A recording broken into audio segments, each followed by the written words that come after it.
David's mouthpiece, but Woody also has a lawyer, not Larry David's director, but a lawyer, Elkanah Abramowitz. Well, in 2014, he went on CNN, and now you can see things on YouTube.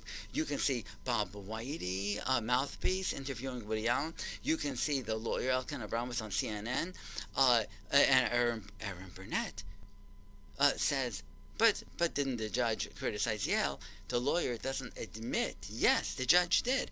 He says, oh, the judge was talking about other subjects. No, he won't admit. Well, it's easy for Dylan because Woody is lobbing softballs. Woody says, me? Impropriety? And no one ever complained. Well, it's easy for Dylan to rebut him.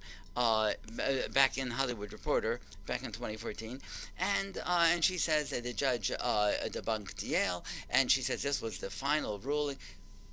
Who is going to get up and say, yeah, but the appellate court criticized the judge for disrespecting Yale and for disrespecting the two therapists at home? Now, these are all women disbelieving Dylan. It's not that a man disbelieved her. Yale, two women, because the man, Dr. Leventhal, never interviewed her. Two women there at home, two therapists, women, four women disbelieving. Well,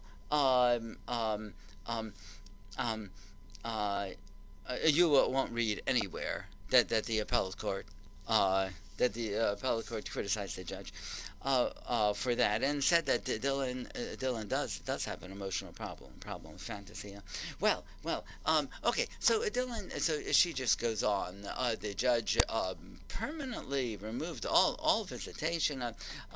Well, just the opposite. The judge and the higher court and the highest court, every court in New York said that her daddy is necessary to her future happiness, and well, okay. The judge said for 6 months she'll be alone in therapy because she's got this problem. She feels victimized since Woody is with Suni, and the mother says, molesting the adult Suni, that Dylan feels victimized, that Dylan's got this problem. Well, the judge says, no, the mother never coached. The judge is too dumb to know that he just admitted that she's got her mother's version of molesting Suni. Well, and the judge says it's inconclusive, that maybe what Dylan is saying is not true. Well, okay. So Dylan just goes on. More fiction that Woody just gives in. Woody doesn't fight back. Woody forces a 7-year-old to suck the thumb. No, in court, permits a 2-year-old to suck the thumb, not force a 7-year-old. Woody, the head on the lap while she's wearing no underwear. Wrong. Alison Stickland never said while she's wearing no underwear. Okay, so of course, all of my videos, I fact check all of the FARROW fiction, and all of Woody's team is sleeping. The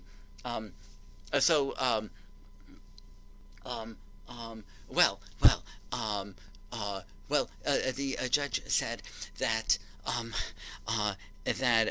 Woody is grossly inappropriate and he's going to protect Dylan. Now, it's all bull. What are you going to do with visitation? What I'm going to do is just 6 months because Dylan, quote, feels victimized by Suni. Nothing to do with grossly inappropriate. And then after that, the doctor will give us a report, and then we will see. There's nothing I'm going to do just because I have 4 sources. Well, his 4 sources, he's got sources who say that inappropriate means platonic. And the judge said that these are sources to me. The judge never said what inappropriate means, but he said sources who did specify what it means, that he said, I'm with her. Well, all right, so FARROW does not like that. Well, this is no good for FARROW. The judge says, okay, so what is X? The judge doesn't tell us what is X. I'm with that doctor. That doctor is with platonic. That means I'm with platonic. So x equals y. Y is platonic, so x is platonic. So grossly inappropriate does not mean in any sexual way. So we've got Dr. Coates, and then we've got, that's the therapist. Then we've got Dr. Leventhal, the head of Yale, who said that Mia is also inappropriate and that she needs intensive therapy, and the judge is deaf because the judge is a fraud. Okay, inappropriate. Well, so Vanity Fair, they don't like this syllogism that x equals platonic. So they write, the judge recounts that Mia, that it's sex, not platonic. The judge recounts that. Okay, so but you can see on page 24 what the judge really wrote. Okay. What's the next step? Well, Megyn Kelly goes to watch Woody Allen play the clarinet. So Megyn tells me that she loves Woody and that she's got his picture on her wall. She loves Mouthpiece because she read it in the Daily Beast, and she says, okay, so Woody is innocent. I told her that Mouthpiece got attacked, and that he never answered Vanity Fair, and that the Nation magazine has the hero, Joanne Wipajewski, did say, hey, the therapist said that inappropriate is all not sexual. Well, Joanne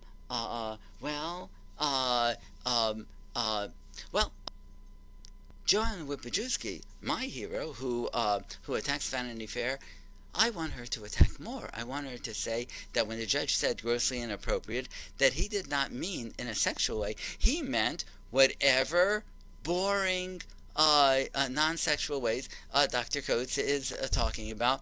Well, anyway, she wrote me an email that no, she's not supporting me on that. Joanne Wipajewski from Nation magazine, and then Mother Jones. Okay. All right. Now, it's time for the premiere. It's 2014, and there's the premiere of Emma Stone's movie Magic in the Moonlight.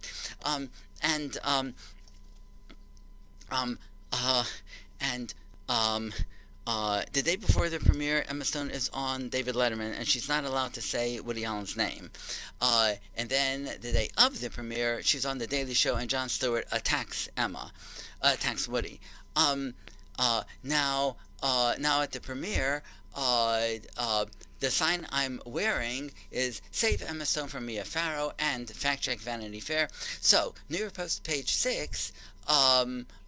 Should I say first that Mouthpiece, his wife, wrote me the email. She told me that I'm quixotic, and but still said it's great. It's great to do this work to set the record straight.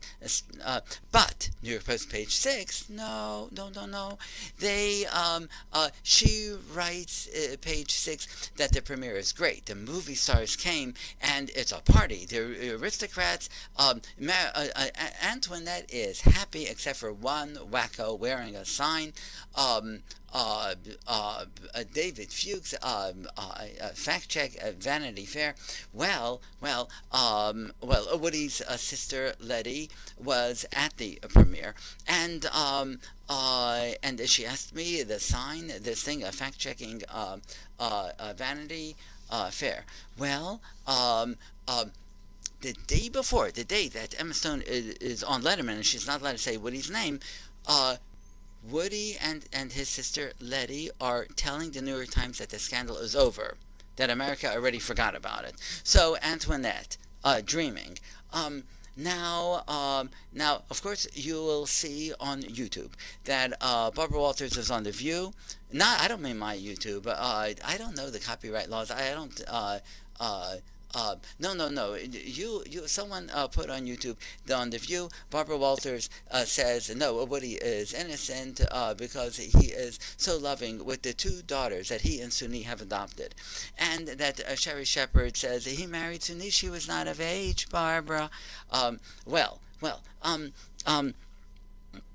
Well, I see Sherry Shepherd because I go to Letterman, because Jennifer Lawrence said she worships Woody, and she went to Letterman, and across the street Sherry Shepherd has got her Broadway show. And I tell Sherry Shepherd, Sunni, not of age, the police don't take kindly if she's not of age. And Sherry says, but I still think that it's inappropriate. I say, yeah, but there's a difference between the crime when she's not of age. Well, Sherry says, oh, I feel like I'm back on The View. Well, okay. So in 2016, there's Cafe Society, and that is Woody's movie, and Ronan has got a big success. He goes to Hollywood Reporter and he says that Woody is Bill Cosby, and all the media agree. So Woody tells the Guardian, "What? Well, what do I know? I don't read critics." So he's Antoinette. He says he's above it, and he says, "Just read my mouthpiece," because Larry David's director, Bob Whitey, answered, and the Hollywood reporter said, "I'm not going to publish Mouthpiece. He's just obfuscating. He's not answering the questions." Woody says, "Oh, he did a great job." So read that.